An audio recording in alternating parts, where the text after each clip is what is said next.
사도행전 21장 27절로 36절까지 보겠습니다. 신약성경 226면 사도행전 21장 27절로 36절 찾으시는 대로 다 함께 봉독하겠습니다.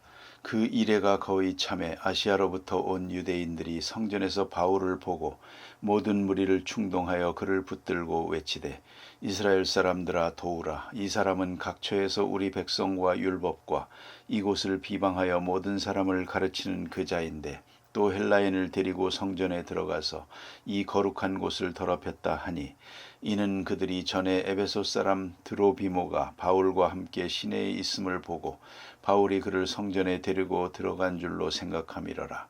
온 성이 소동하여 백성이 달려와 모여 바울을 잡아 성전 밖으로 끌고 나가니 문들이 곧 닫히더라. 그들이 그를 죽이려 할 때에 온 예루살렘이 요란하다는 소문이 군대의 천부장에게 들리매 그가 급히 군인들과 백부장들을 거느리고 달려 내려가니 그들이 천부장과 군인들을 보고 바울 치기를 그치는지라. 이에 천부장이 가까이 가서 바울을 잡아 두세 사슬로 결박하라며 하고 그가 누구이며 그가 무슨 일을 하였느냐 물으니 무리 가운데서 어떤 이는 이런 말로 어떤 이는 저런 말로 소리치거늘 천부장이 소동으로 말미암아 진상을 알 수 없어 그를 영내로 데려가라 명하니라. 바울이 층대에 이를 때에 무리의 폭행으로 말미암아 군사들에게 들려가니 이는 백성의 무리가 그를 없이하고자 외치며 따라가미러라. 아멘. 오늘 본문에 나타난 말씀, 사도 바울이 예루살렘에서 체포되는 장면입니다. 역사적인 기록을 간단하게 요약해서 기록을 해놓았는데요. 어찌 생각하면 바울이 참 억울하게 체포됐구나. 어찌 이런 일이 있을 수 있나. 이렇게 간단하게 생각할 수 있습니다만 구절구절 자세히 깊이 생각해 보면 이 가운데는 모순과 하나님의 경륜, 인간사의 모순과 하나님의 경륜, 이것이 아주 대립적으로 잘 설명되어 있는 말씀입니다. 사람의 일과 하나님의 일, 사람의 생각과 하나님의 생각, 이것이 여기에 서로 엇갈려 나타나고 있는 것을 볼 수가 있습니다. 이 성경을 보면서 일단 우리가 느끼게 되는 것은 뭐냐면 조금 불경한 말씀이 될까봐 죄송스럽습니다만 이런 때마다 생각나는 것은요. 하나님은 뭘 하고 계시나? 하나님은 졸고 계시나? 하나님은 왜 침묵하시나? 왜 당신은 침묵하십니까? 라고 꼭 한마디 하고 싶습니다. 미우라 아야코가 쓴 침묵이라는 책이 있습니다. 거기 보면 일본에서 기독교가 처음 들어왔을 때 되어졌던 일입니다. 일본 사람들이 이제 예수 믿는 사람들을 잡아서 죽입니다. 죽이는데 당신들은 십자가 좋아하니까 십자가를 쳐라. 막대기로 묶어서 십자가를 만들고 거기다가 몸을 비틀어 매고 물이 인천처럼 들고 나는 바닷가 위에 갖다 꽂아 놓습니다. 그리고 모두가 십자가에 매달려 있습니다. 이제 물이 들어옵니다. 물이 들어와서 점점 차니까 물이 올라오지 않습니까? 물이 올라오니까 그들은 몸을 움직이지 못하니까 물에 빠져 죽게 되는 것이죠.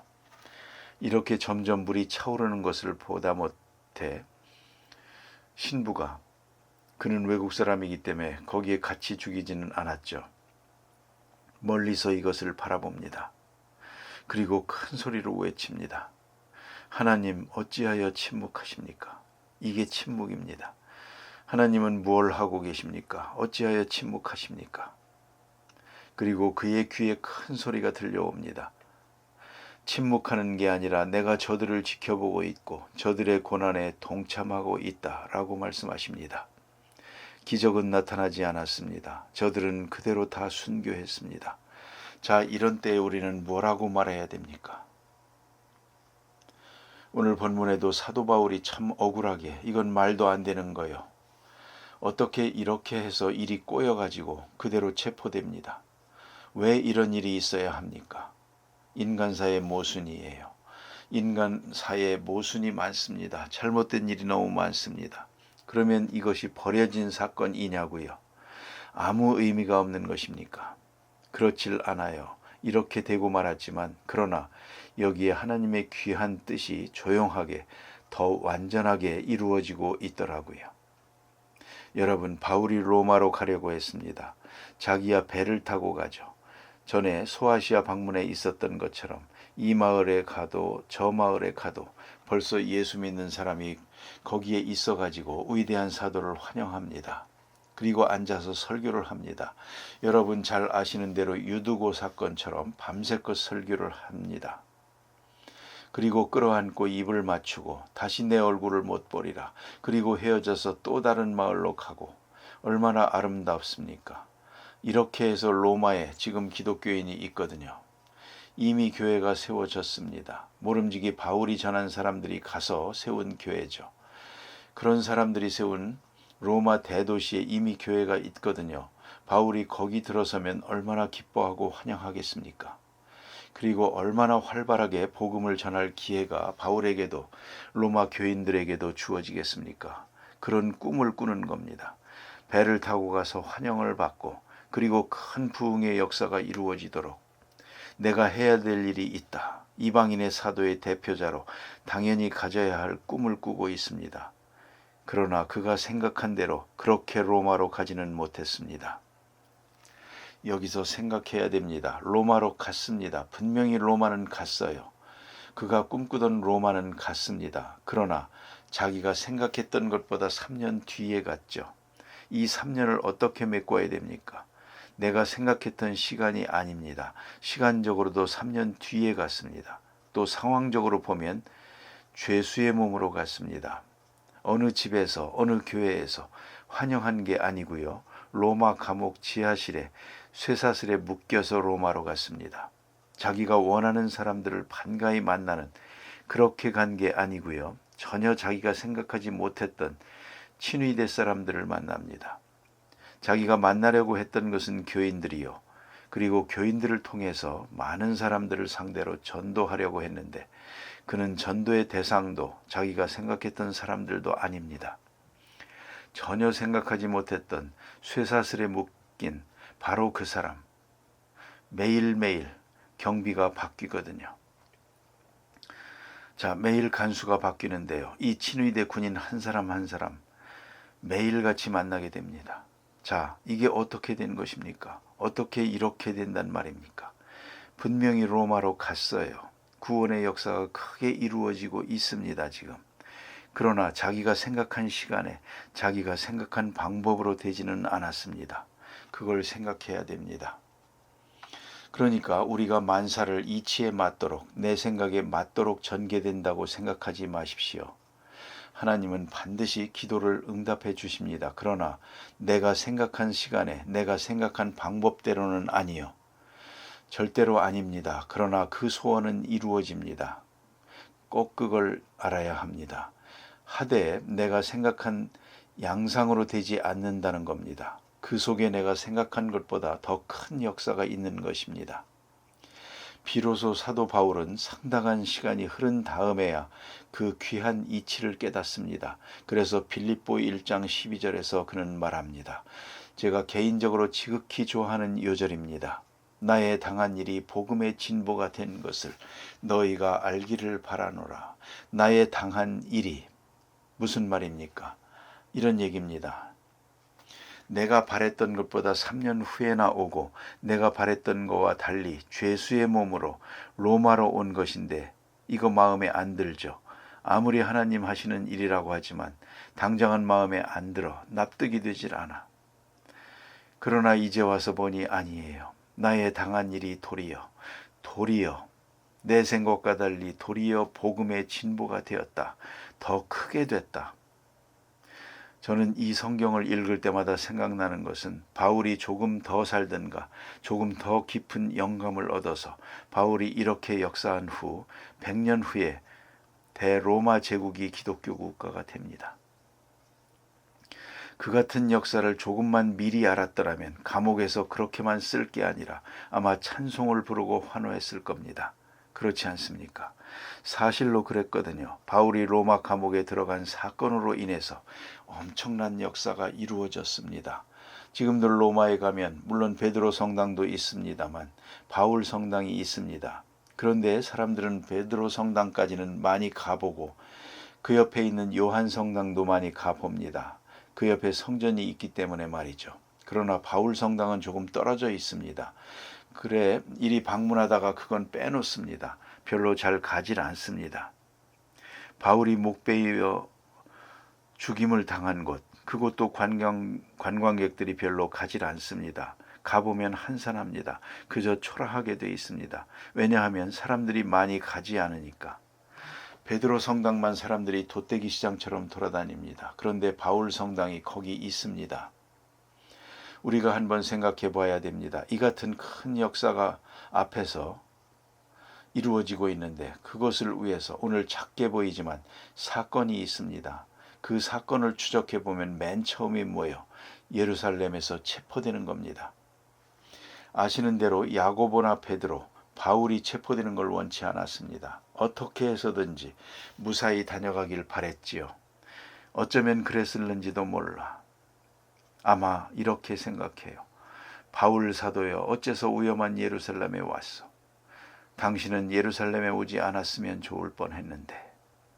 성경엔 기록되지 않았지만 분명히 그랬을 겁니다. 왜 와서 시끄럽게 하느냐? 위험한 이곳에 왜 왔느냐? 바울이 말하기를 아닙니다. 내가 다니던 이방교회에서 거룩한 성금을 모아주었는데 이걸 어떻게 딴 사람 편에 보내겠습니까? 이 헌금 속에 있는 사랑을 전달해야겠기 때문에 내가 이걸 들고 여기까지 온 겁니다. 이방인들의 교회에 예루살렘 교회를 향한 사랑을 내가 친히 전달하고 싶어서, 그리고 온 세계 교회에서 기독교가 이렇게 큰 역사를 이루어가고 있다는 것을 보고하고 싶어서, 꼭 보고해서 하나님께 영광을 돌리고 싶어서 내가 여기 왔습니다. 뭐 그랬을 거 아니겠습니까? 당연히 그랬을 겁니다. 그런데 아시는 대로 베드로와 야고보 이런 사람들이 어떻게 해서든지 무사히 예루살렘 방문을 마치고 돌아가게 하기 위해서 가진 방법을 다 썼습니다. 결례를 행하라, 머리를 깎으라, 뭐 이런 얘기를 이렇게 해서 결례를 해서 그들의 종교적 욕구를 다 충족해서 무사하게 해보려고 애썼는데 소용없었습니다. 인간의 노력 다 무산되고 아시아에서 온 사람들, 모름지기 에베소에서 온 유대 사람들이 사도 바울을 고소합니다. 오늘 본문에도 보는 바와 같이 오해라고 하지 않습니까? 헬라 사람을 성전으로 데리고 간 것처럼 이게 문제가 되거든요. 그러나 오늘 성경은 분명히 말합니다. 성내에 있음을 보고 그랬어요. 성내에 이방 사람하고 아는 사람이기에 같이 있었습니다. 그러나 저 사람을 데리고 성전에 들어간 것은 아니거든요. 성내에 있는 것은 잘못이 아니에요. 성전에 데리고 들어가면 문제가 되는데 성전에 데리고 간 건 아닙니다. 이런 오해가 있는데, 그런데 성전에 데리고 들어갔다 해가지고 전제해놓고 바울을 쳐 죽이겠다는 거죠. 온 세계에 돌아다니면서 하나님의 율법을 회방하고 오늘은 거룩한 곳을 더럽혔다. 성전에 이방 사람을 데리고 들어갔다. 이방 사람을 데리고 들어가서는 안 되는 곳까지 데리고 들어갔다. 그런 거로 죽이자 이겁니다. 참 어려운 얘기입니다. 어쨌든 끌어내서 때렸습니다. 이 맞을 때 어떤 자세로 맞았을까? 어떤 마음이었을까? 한번 생각해 보세요. 이건 말도 안 되는 거죠. 이건 오해요. 어디까지나. 100% 잘못된 겁니다. 그럼에도 불구하고 저들의 감정, 소아시아에서부터 온 저 사람들 시기 질투, 결국은 사도 바울을 꼭 죽일 생각을 가지고 있는 거니까 이렇게 큰 사건이 나게 됐는데, 이때에 이것을 구제한 사람이 누구냐 하면 로마 사람입니다. 로마 사람은 무조건 소란 떠는 것 용납 안 합니다. 더구나 사람을 죽인다는 것 안 되는 거죠. 그래서 천부장이 백부장들과 함께 아주 큰 부대가 동원된 겁니다. 천부장 백부장이 와서 포위하고 사도 바울을 붙잡아 가지고 갑니다. 그래서 참 놀라운 것은 이제 유대 사람들의 손에 맡겨두면 재판도 없이 그대로 돌로 쳐 죽일 겁니다. 왜 죽이는지도 모르고 죽게 됐습니다. 지금. 그러나 로마 사람의 손에 넘어가게 될 때 여긴 질서가 있는 곳이라서 이제는 죽어도 재판하고 죽습니다. 이제는 재판을 하고 왜 그런지 알아보고 또 그런 것을 말할 수 있는 기회가 주어지고 죽어도 죽는 겁니다. 이 얼마나 참 놀라운 얘기입니까? 예수님도 사실은 십자가에 돌아가셨지만 그 원고가 누굽니까? 유대 사람인 가야바입니다. 대제사장 가야바가 예수를 죽입니다. 그걸 우리가 깊이 생각해야 됩니다.